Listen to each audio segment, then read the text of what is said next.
Would you like to live next door to an illegal migrant with military training?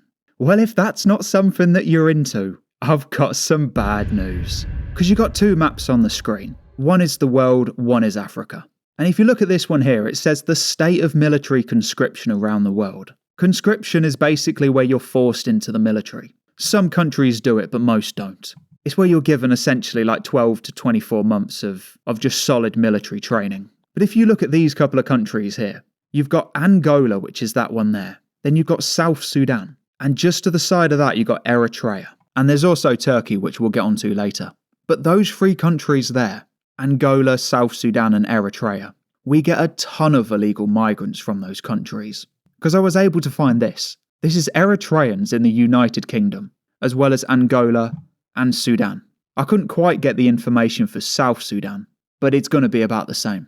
So you can see we've got over 24,000, almost 25,000. And in 2011, we had almost 15,000 Angolans.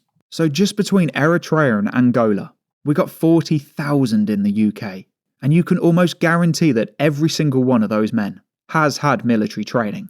And that's at best as well. It could just be training. Some of these people might have actually seen warfare. Like, you know what happens in these regions.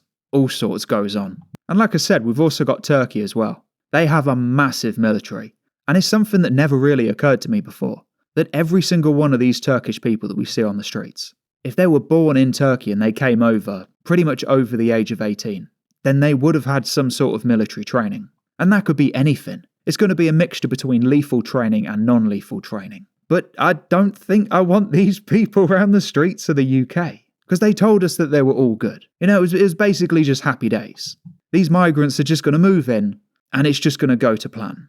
But honestly, when you see some of the unrest in the streets, like some of the nutters just going around the shops just taking what they want, it's a shame that we don't have the information. But honestly, I wouldn't be surprised if, like I said, they're going into those places with military training. And that's definitely not something that I want Grandma up against. And it's actually worth mentioning that I got the idea for this video based on this comment here. I do spend when I'm not making videos, and I'm not at work, and I'm not looking after my kids, which is quite a lot because they live with me full time. But when I'm not doing any of that, I spend half my day in the comments section. So honestly, if you've ever got a good idea for a video, try and get my attention somehow, and just put it in the comments. And honestly, if you think it's a good idea, and I think it's a good idea, then I'm just going to make the video. And thank you for becoming one of the 45,399 subscribers. This country has gone crazy.